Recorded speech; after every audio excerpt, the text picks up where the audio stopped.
Армысыздар достар, мен сіздерді қазақ тілін үйрететін оқытушыларыңыз боламын.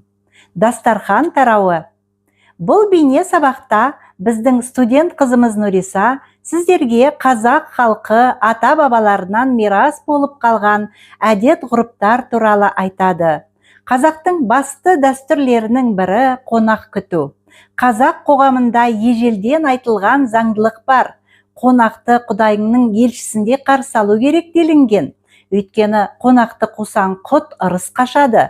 Соған қарасақ, халқымыз қонақты қарсы алу, шығарып салуға ерекше мән берген.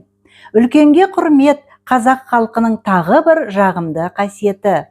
Дәстүр бойынша кішкентайынан баланы өмірде үлкендермен, дана адамдармен сөйлесу кезінде ұстамдылық пен әдептілікке үйретеді. Қазақтың дастарханы халқымыздың пейілі сияқты кең, таспен ұрғанды аспен ұратын еліміз үшін берекенің қаймағы ақ дастархан.